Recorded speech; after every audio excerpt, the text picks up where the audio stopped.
देखो बच्चों, यहाँ पे हम इस वक्त यानी कि जो मैथ्स के अंदर सम स्टैंडर्ड लिमिट्स हैं जो बहुत यूज़फुल हैं 11th और 12th और यानी जेई मैथ्स और जेई एडवांस के लिए बोर्ड्स के लिए भी इम्पॉर्टेंट है, जिसे हम यानी कि इस वक्त एक्सप्लेन कर रहे हैं। आपको यानी कि हर एक लिमिट पर ध्यान रखना, मैं कैसे एक्सप्लेन कर रहा हूँ क्या है। जैसे लिखा लिमिट एक्स टेंड्स टू 0 लिखा हुआ है, साइन एक्स अपॉन एक्स लिखा है। एक्स का मतलब यहाँ पे लिखा जो एंगल है थीटा, और यहाँ पे जो लिखा थीटा, जो चीज़ यहाँ पे लिखी वही चीज़ यहाँ पे होनी चाहिए। और ये जो है एंगल अगर 0 को टेन कर रहा है तो उस समय यानी कि साइन एक्स बाई एक्स की वैल्यू 1 होगी। वही हमारी शर्त है कि जो यहाँ पे लिखा है वही बॉटम होना चाहिए। अगर ऐसा नहीं होगा तो फिर वो नहीं होगा। दूसरी चीज़, अगर माने जिसको मैं उल्टा भी कर दूँ तब भी यानी कि क्योंकि 1 पे 1 1 होता है, तब भी इसकी लिमिट यानी कि 1 के बराबर होगी। बहुत इंपॉर्टेंट, आपको ध्यान रखना है। मगर हमारी शर्त यह है कि जो चीज़ एंगल यहाँ लिखा वो यहाँ करना चाहिए और वो 0 को टेन करे। अगर माने कि मैं यहाँ पे 0 की जगह और कुछ लिख दूँ तो ये कभी बन नहीं होगा। तो आपके आई एक तो इस पर होनी चाहिए और आपके आई इस स्ट्रक्चर पर होनी चाहिए। इसके साथ साथ यानी कि लिमिट एक्स टेंड्स टू 0 लिखा है और ये साइन इनवर्स एक्स है और नीचे भी एक्स है, इसकी वैल्यू भी यानी कि आपके पास 1 हो जाता है। और यहाँ पे भी वही है कि जो चीज़ यहाँ लिखी वो चीज़ यहाँ लिखी। इसके साथ साथ यानी कि limit x tends to 0 cos x लिखा है तो वो भी यानी कि 1 होता है, क्योंकि कॉस 0 आपका 1 होता है। लिमिट यानी कि x tends to 0 tan x by x, जो चीज़ यहाँ लिखा वो यहाँ पे और वो 0 को टेन करें इट इज 1। और चाहे मैं इसका उल्टा कर दूँ तब भी 1 होगा। और माने कि मैं यहाँ पे यानी कि 0 की जगह इन्फिनिटी कर दूँ तो ये 1 नहीं होगा। तो आपको ये ध्यान रखना है कि यहाँ पर क्या लिखा है वो आपके लिए इंपॉर्टेंट है और एक शर्त का आपको ध्यान रखना है। जैसे आपके पास लिखा है दैट इज लिमिट यानी कि एक्स टेंड्स टू इन्फिनिटी लिखा हो, यहाँ पे यानी कि आपके पास इन्फिनिटी है, आपके आई इस पर होनी चाहिए और शेप का होनी चाहिए। यहाँ 1 है प्लस a बाई एक्स है, ये कोई न्यूमेरिकल वैल्यू है, जो x यहाँ लिखा वो इसकी पावर में है तो हमेशा ये e पावर a हो जाएगा। ये एक न्यूमेरिकल वैल्यू होती है जो 2.718 होती है। तो यहाँ पे यानी कि माने कि मैं यहाँ पे 2 लगा दूँ तो मुझे e पावर 2 लिखना है, माने कि मैंने यहाँ पे 3 लगा दिया तो मुझे e पावर 3 लिखना है, माने कि मैंने यहाँ पे 1 लगा दिया e पावर 1 यानी कि e हो जाएगा। तो ये काफ़ी यूजफुल फॉर्मूला जो बहुत ज़्यादा यूज होता है। अब यानी कि अगर मैं ये x को ऊपर लिखूँ तो ये 1 प्लस यानी कि x, अगर मैं इसको ऊपर लिखूँ तो ये वाला यानी कि उल्टा हो जाएगा 1 पर x, तब भी इसकी लिमिट e पावर a से लिखी जाए। तो e पावर a के लिए आपके पास ये है या तो ये शेप हो या फिर यानी कि आपकी ये शेप है, दोनों शेप में यानी कि आपका e पावर a होगा। बस फर्क क्या है, ये नंबर उलट गया और ये नंबर भी उलट गया, ठीक है। इसके साथ साथ यानी कि limit x tending to 0 a power x minus 1 it is x। a यहाँ पे क्या कोई न्यूमेरिकल वैल्यू जैसे 2 power x 5 power x 7 power x, तो ये आपकी न्यूमेरिकल वैल्यू है। तो इसकी जो वैल्यू है वो यानी कि e बेस आपका a आ जाएगा। ये जो a लिखा है जैसे माने कि यहाँ पे 2 पावर x लिखा है तो यहाँ पे 2 लगा दें, बेस आपका ये रहेगा और हमारी शर्त है कि a ग्रेटर 0 होना चाहिए। अब इसके साथ साथ यानी कि limit x tends to 0 x power m minus a power m, ये x माइनस a लिखा है। यहाँ पे a आपकी न्यूमेरिकल वैल्यू है, m आपकी पावर है, तो यानी कि m आपको लिखना होगा फिर a लिखना होगा, एक पावर आपकी कम हो जाए। इससे लिमिट x टेंड्स टू 0 इससे लॉग यानी कि 1 प्लस x बाई x। अब यानी कि आप इससे अगर x 0 को टेन कर रहा है और यहाँ पे log 1 plus x by x है तो ये जो लिमिट है वो भी आपकी मान होगी। आप चाहे जैसे यानी कि लॉग 1 प्लस x के फॉर्मूले से एक्सपांड कर दीजिए और जैसे आप एक्सपांड करेंगे और फिर x से डिवाइड करेंगे फिर जो एक्सप्रेशन बचेगा तो उसमें पहले टर्म में 1 होगा, बाकी सब में x होगा, तो वे टर्म 0 हो जाएगी और आपका रिजल्ट 1 के बराबर आ जाएगा।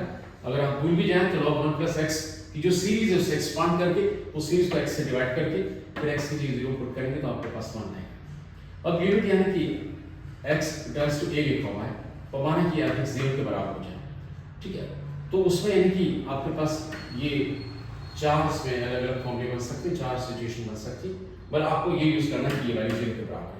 तो limit x tends to a लिखा है और sin fx by fx, but हमें पता है कि जो fx लिखा है वो it tends to x tends to a में ये 0 हो जाता है। तो ये अगर 0 को टेन करता है तो फिर ये बताया कि sin x by x जब x 0 को टेन करता है तो 1 होता है। तो आपको यानी कि इसको यूज करते हुए क्योंकि ये 0 होना है ये आपका 1 हो जाएगा। चाहे यानी कि यहाँ पर इस वाले को देखें cos वाले को, क्योंकि ये आपका 0 बन रहा है तो यहाँ पे भी यानी कि ये लिखा हुआ है 0 है तो यानी कि आप इसे 1 लिख पाएंगे। इस तरह से यानी कि आपका tan fx by fx x tends to a वो भी 1 होगा। तो ये कह सकते हैं ये ऊपर वाली जो है इनको हम यूज करते हैं क्योंकि उनका जो एंगल है वो 0 को टेंड कर रहा है। तब आपके पास यानी कि ये आपका 1 आ गया। चाहे लिमिट एक्सटेंड्स टू a है 1 plus f x whole bracket it is 1 upon f x है, इसकी की जो वैल्यू है वो यानी कि आपके पास यानी कि e हो जाएगी।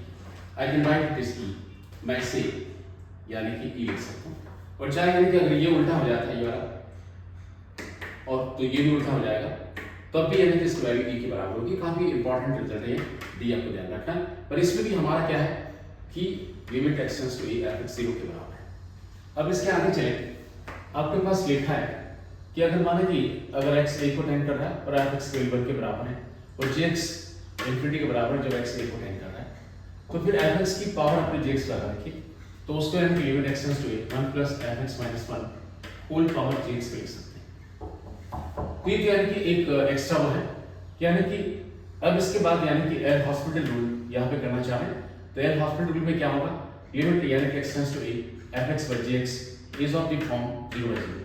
पर माने कि एफ एक्स लिखा है एक फंक्शन है, gx एक फंक्शन है, x a को टेंड कर रहा है, माने कि वैल्यू यहाँ पुट करने पर माने कि ये 0 हो जाए और ये 0 हो जाए तो यानी कि 0 by 0 फॉर्म बनाएगी। और माने कि लिमिट पुट करने पर ये इन्फिनिटी हो जाता है और ये भी अगर इन्फिनिटी हो जाता है तो फिर यानी कि ये इन्फिनिटी बाय इन्फिनिटी फॉर्म कहलाएगी। तो यानी कि अगर ये या तो 0 by 0 है या फिर इन्फिनिटी बाय इन्फिनिटी है तो उसमें यानी कि फिर आपकी लिमिट जो है यानी कि इंडेटरमिनेट होगी। तो उसमें आप क्या करेंगे कि जब भी यानी कि ये आपका 0 by 0 हो रहा है या फिर इन्फिनिटी हो रहा है तो स्टूडेंट को यानी कि इसका डिफरेंशियल करना चाहिए और इसका भी डिफरेंशियल x के रेस्पेक्ट में, और उनके डिफरेंशियल करने के बाद फिर x के लिए a लगा और फिर उससे सॉल्व करें। तो जैसे भी इसको समझाने के लिए देखना चाहें कि जैसे x प्लस टू 0 है, मैं यहाँ पे 0 लगाऊँ और यहाँ पे 0 लगाऊँ और यहाँ पे 0 लगाऊँ, साइन 0 0 होता है और यहाँ पे 0 माइनस 0 0, ये 0 by 0 फॉर्म कहलाएगा।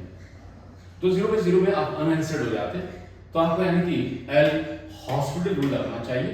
तो उसमें क्या करेंगे, इसका डिफरेंशियल करें 2x, इसका डिफरेंशियल करें 2, ये आपका 2 as it is sin x का cos x और x के स्थान पे 0 लगाएं तो ये आपका 0 हो जाएगा। एक के 0 ऊपर आपके पास -2 बचा और cos 0 आपका यानी कि 1 होता है तो 2 × -2 सॉल्व किया -1 आ जाएगा।